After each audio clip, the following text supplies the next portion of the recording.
အားလုံးပဲမင်္ဂလာပါဒေါက်တာကောင်း channel မှာပြန်လည်ကြိုဆိုလိုက်ပါတယ်ဒီနေ့ကျွန်တော်တို့ channel မှာမိဘပြည်သူများကြားမှာအဖြစ်များတဲ့ကျန်းမာရေးအခြေအနေတစ်ခုဖြစ်တဲ့သွေးတိုးယောဂအတွက်မြန်မာပြည်မှာသာမကတစ်ကမ္ဘာလုံးမှာပါအသုံးအများဆုံးသွေးတိုးကျစေတစ်ခုဖြစ်တဲ့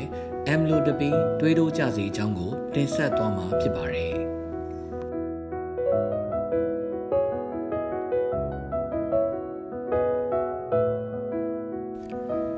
amlodipine သွေးတိုးကျစေဆိုတာ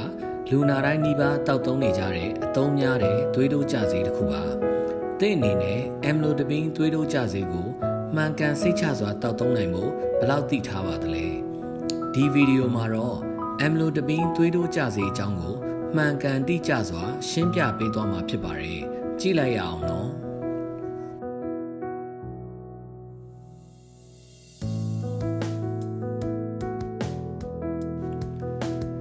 amlodipine သွေးကျစေဟာသွေးတိုးယောဂအတွက်အသုံးများသောသွေးကျစေဖြစ်ပါတယ်။ဆေးဆိုင်များဆေးခန်းများနှင့်ဆေးရုံများတွင် amlodipine 5mg နှင့် 10mg ဆေးများဝယ်ယူရရှိနိုင်ပါတယ်။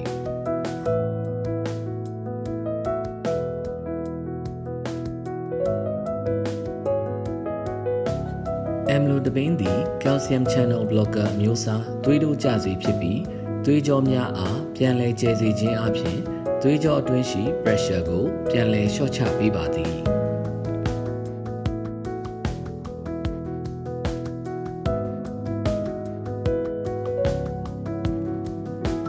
amlodipine သွေးကျစေတောက်ရန်ဆရာဝန်ညွှန်ကြားချက်လိုအပ်ပါတယ်။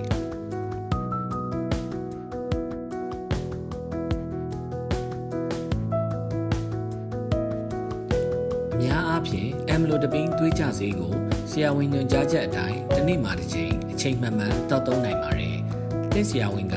amlodipine သွေးကျစေကိုအခြားသွေးကျစေများနဲ့လည်းတွဲပေးနိုင်ပါတယ်။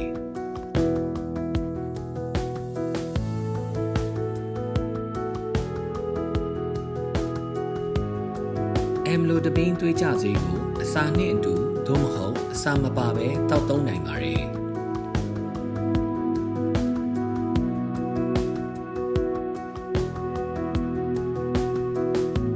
ထူးသတိထားရမည့်အချက်မှာအသေးသို့မဟုတ်နှလုံးကြွက်သားအားနည်းယောဂအခန့်ရှိလျင် amlodipine သွေးကျစေတောက်သုံးရန်သင်၏ဆရာဝန်နှင့်အရင်တိုင်ပင်ပါ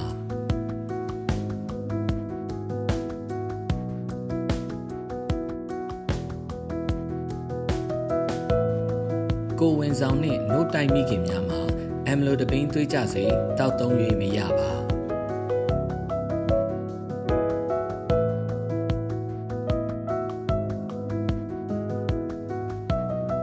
amlodipine သွေးကျစေကို grapefruit သီးနဲ့တွဲမတောက်ရပါဆေးဤဘေးထွက်ဆိုးကျိုးတွေကိုပိုဆိုးစေနိုင်တဲ့အတွက်ကြောင့်ဖြစ်ပါတယ်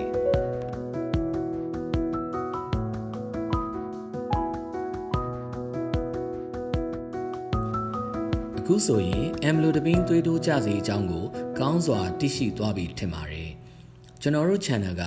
လူနာများသုံးစွဲသည့်ဆေးများအကြောင်းကိုစုံလင်စွာတင်ဆက်ပေးသွားမှာဖြစ်လို့ဒီ channel လေးကို like and subscribe လေးလုပ်ထားလိုက်ပါအောင်ပျော်ရွှင်အေးချမ်းတဲ့နေ့လေးကိုပိုင်ဆိုင်ကြပါစေ